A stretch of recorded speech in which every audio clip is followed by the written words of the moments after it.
Hello Tennos, welcome to another video, and today we have Devstream 191. Welcome to the Devstream 191 recap.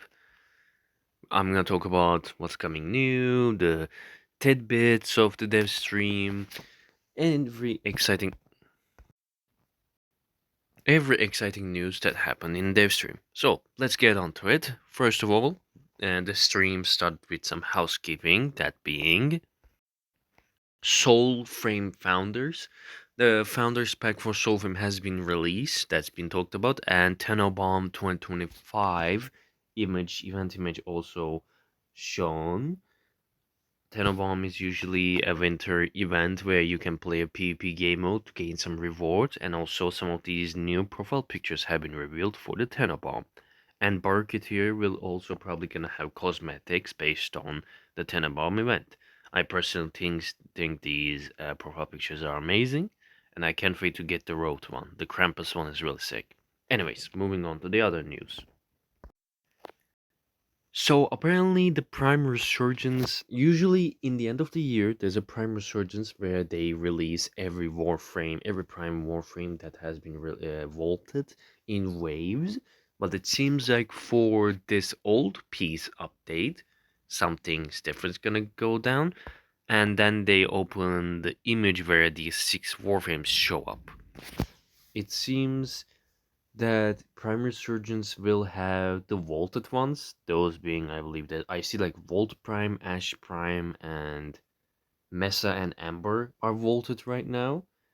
So these primes will return, I guess. So I don't know if Caliban and Protea are gonna have anything in this, but they say that the Prime Resurgence will have a relationship with this image, which is the Orkin's 6 Prime Vanguards that were used against the sentients in the old, no, not against sentients, used against Orkin Empire and sentients foes in the battle.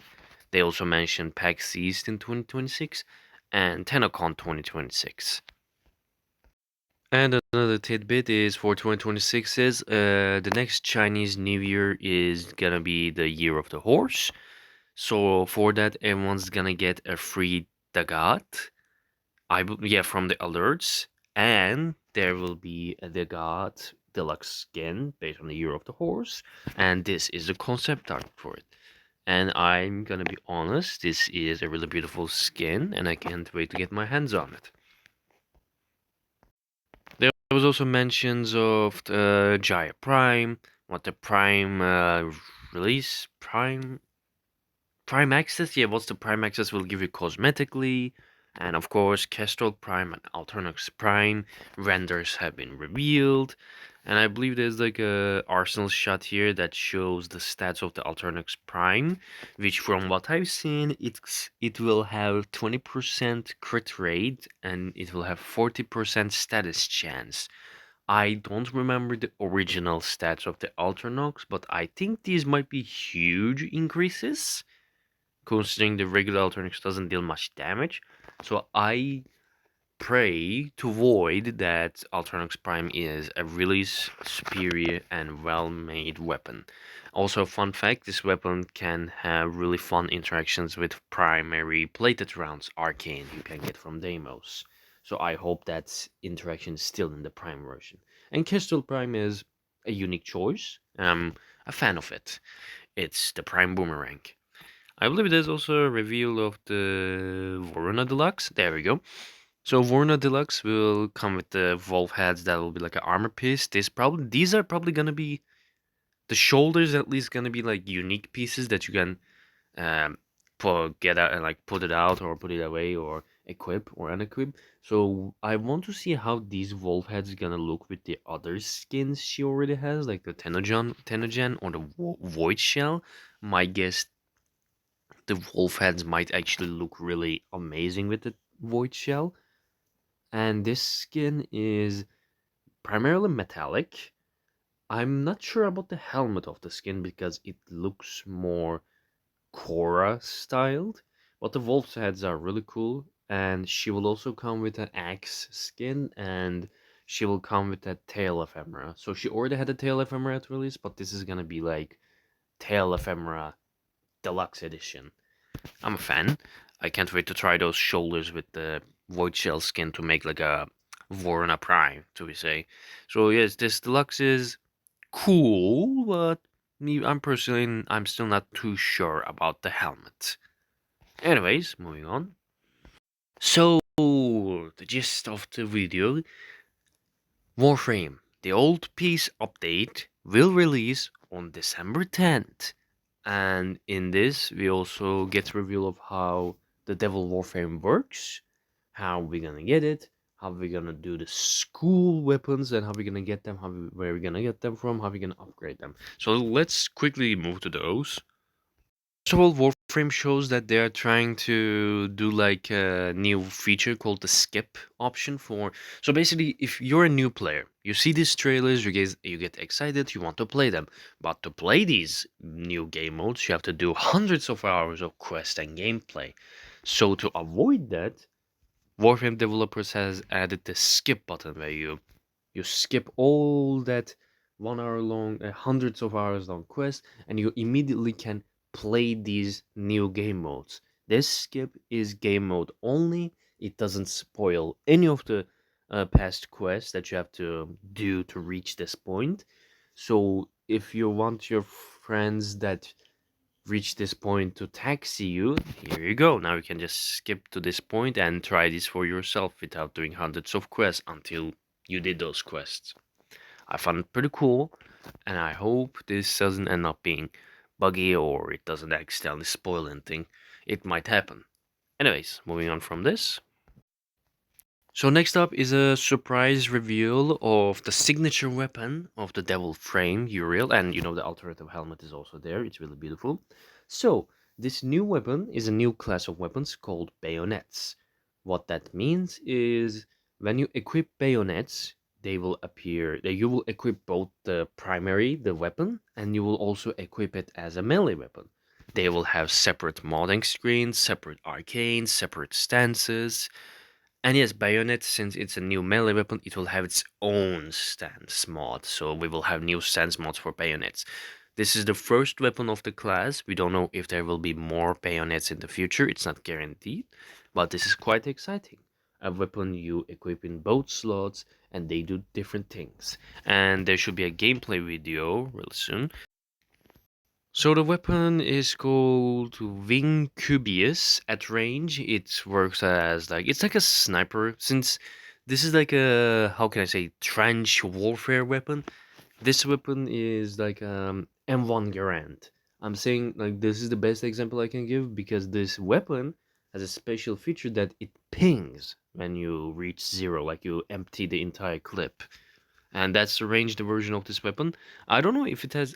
I'm pretty sure it has another gimmick that like it's connected with the melee weapon. Like if you use the ranged version, when you do something, it buffs the melee. When you use the melee version, it buffs the ranged weapon or something like that. Like that's actually pretty cool that they can combo with each other.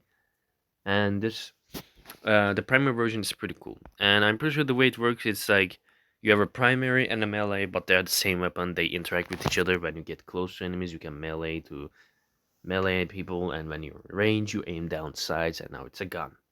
It's like it even says in the upper like the brackets there, like it's Vancubius melee variant. It's like a spear now. I found this weapon really cool, and I'm pretty sure this is gonna be unlocked by Descendia as well as Uriel. So let's get to the. Speaking of Uriel, oh yeah, here it is. Melee kills grant rifle ammo efficiency, and I'm pretty sure the ranged version like gives crit chance to the melee or something like that.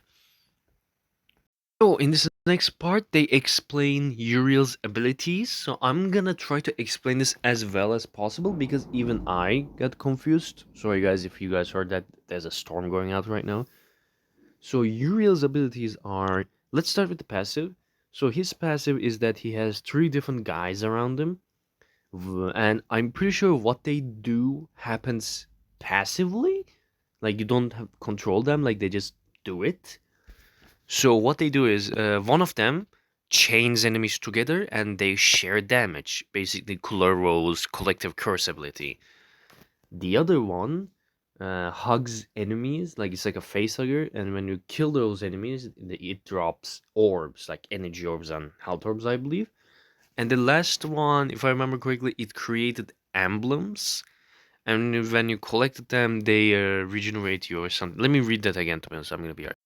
Okay, so there's a second part to the face hugger. When you the enemy that gets face hugged is obviously stunned, and when you kill them, they burst into flames and they do give orbs to you. The third little guy, when you kill an enemy, it marks them. It creates like a rune. You can see like it's like a gigantic rune. And when you collect the rune, you get fire rate and flame elemental damage similar to Cyto 9's. Like it little the fire symbol appears. I don't know if they explained the bar under there, and I don't know how does the passive guys just spawn, because like do they die after they do their thing, or do they die by getting killed by enemies? And then they go on the abilities, like the first ability is the free flight. You get a fire aura, you deal flame around you, and you can fly around, which is pretty cool. The second ability, if I remember correctly, is the revive. If you die, or your companions, like the three little guys, die, you can, boom, get them back. The third ability is you rip out the souls of the enemies and like blow it damages the enemies around them. So I don't know if this is like Necros' soul punch but like an AoE, or like this might be like a Sevagod nuke as well, because like he rips the souls of the enemies and then it just deals this AoE. And his fourth ability speaks for itself. Like it's kind of reminds me of World on Fire of Amber. Basically, the Uriel's fourth ability creates an entire domain that deals fire damage. Now, I don't know if this like nukes instantly, so it might be like a trickling damage. But man, it look scary, because it's just like, I think here, right? Yeah, this is it. Like it's on the walls, on the ground, like in that entire area is just flames. And with your companions around you, you just like combo, combo, combo. Uriel so far seems like a really fun addition to the Warframe cast. He seems a bit complex because he has like 50 different stuff he does, but he seems pretty cool. Like I went to try this character. Like damn, that he literally has a domain expansion that burns people. On to the next news. The next thing is they just teased the romance option. So basically, they said like in the past Devstream, we're gonna go to places and take capturas, and there's gonna be an animation that plays. They don't reveal this whole scene, but it seems it's even longer than the kiss scene you get in 1999. So romance gets upgraded in this version, in this with the Devil's Triad. You know what I mean. Next reveal is oh. Next reveal is the schools. How do you get the school weapons? And Mary is the one that's gonna provide you those. Yeah, I think it's called the Retrieve Tectolist artifacts. And from the Tectolist artifacts, you'll be able to get each weapon that comes with each school. And I believe these need focus points. I couldn't pause it in time. So Madurai, Unairu, Naruman, Zenrik, and I think that was all right. Like all of these schools are getting weapons, and Murray is how we're gonna get them. Then they go to Road. It seems like Leon, you need to do something with the Hero Protoframe to talk to him. I don't know what this. And Road is the one that gives you titles. Yes, each of these titles will have their own like way to unlock them. Like you need to give something to them. Like one of them is Harrow. Title needs 250 Harrow chassis blueprint, which you can get really easily. It's a meme title. I'm quite a fan of it. And I think that's all about they revealed with the vendors. So let's get to the next. So the next part of the news, they explain how these school weapons gonna work after you acquire them. And what's surprising is these school weapons actually have like they have a slot here. Lorak Tauron Strike. Like first you unlock it there as well. You can level like after you unlock it from the Mary, I guess you did like the slots up and then you level them up. That's what I understand. And obviously, these weapons have a building page. Yes. How do they access it? They click equipment. Oh, there it is. It's right under your amp. All right, so it's right under the amp. I don't know if they reveal what these mods do, but I can tell they already have like rarities because some of them are red, some of them are silver, some of them are blue, and you will be able to equip like I think there's like 5 mod slots there. Yes, there will be 5 mod slots, and in the middle they just showed it. There's gonna be an arcane slot, and I think these are new arcanes. I don't know if they mentioned where do you obtain those. It might be Descendia, might be the new game mode, and this is subject to change from the title above. But this is how the new school ultimate weapons is gonna work. They will have their own modding screen, they will have arcanes, and a Mary from the Devil's Thread will provide them to you, which is pretty cool. I'm excited for these ones. They also reveal the other school's weapons. Let me see if I can go back. So I believe this is the already shown one. Oh no, this is the Unaira, I believe. It's a staff. Then there's the Madurai one, which is a bow. And the Zenric one gets revealed in the new game modes gameplay. The Madurai one is pretty cool. I use Madurai myself personally. The Madurai is like a giant arrow strike that just it's like a I think the AoE is really big. Look how many arrows are there. Like the entire area usually just it just rains down arrows. That's really cool. There's also news about a new operation called Operation Blood of Perita, and this will be released 1 week after update release. So like that's what they say, I believe. Yeah, they said it will be 1 week after the update release. So since update is 10th of December, this is like 17th of December is the release of this operation. And this will have your usual cosmetics, arcanes, weapon blueprints, and there will be a new cosmetic which was shown early in the Devstream. Is this Cyandana? It's it's called Baldur's something, but it looks pretty sick. Then I believe they show the new game mode. Yes. So the new game mode is what is it called? Do they show that? Like we know we have the Descendia. Oh, there we go. The Perita Rebellion is the other game mode next to Descendia. It has 3 sections right here, and each of these sections you seem to have a boss fight in the end. And from the focus school, you pick which ultimate you want to use. Like you just cannot use all of them, obviously. That would be a bit too strong. No, they show the recall one, and they basically explain how the game mode works. So let me skip to the game mode. So this mission is basically a trench warfare game mode. It's 12 minutes long, and there will be a boss fight at the end, and that's probably even longer. What it is through until this 12 minutes runs, like the entirety of this 12 minutes, you do missions around. You dig some trenches, help the ammo supply, destroy enemies, destroy this ship, and as you can see, there's ways to zip line around with your hacking device. I forgot its name.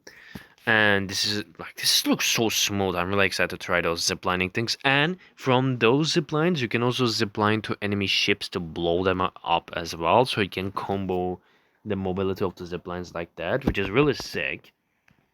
And basically, that's how these 12 minutes go. I mean, does it show the zipline there? Because there's a ship there. There's a button. Yep, you just go inside. Boom. So yeah, the first 12 minutes is like this. Until this 12 minutes run out, you do missions. And I believe when the yeah, at almost at the 6 minute mark, there's this boss appears, which is commandeered prime warframes. Basically, you remember that 6 warframe picture? You will be fighting those as a small side boss fight in this mission. And when that is done, I don't know if it like has to run out of 12 minutes because like there's still 6 minutes on the timer. They might be just skip the timer as well because like they said you're gonna go through the 12 minutes, and after the 12 minutes the picked missions boss gonna appear, and then you will do the boss fight. You can do your school ultimates in this boss fight. The boss fight has weak points all around his body. They're like red colored, and then the boss has a second stage, but they do not reveal what's exactly in the second stage. Or the only reveal of the second stage is that it's gonna be an arc ring segment. Where I hope you build your arc ring weapons good because you will need this against this boss. And this looks very exciting, actually. And then the last summary is the update releases on December 10. There will be a new operation, 2 new proto frames, and yes, all of these also connected to a 1 hour and 30-minute long cinematic quest, which is the Oldpiece, and bunch of titles, new weapon, new warframe, proto frame, yada yada yada.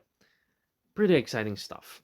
The last tidbit is they reveal in December 11th it's Game Awards, and there will be another new reveal in the Game Awards that is not included in the Devstream, which is also really, really, really exciting.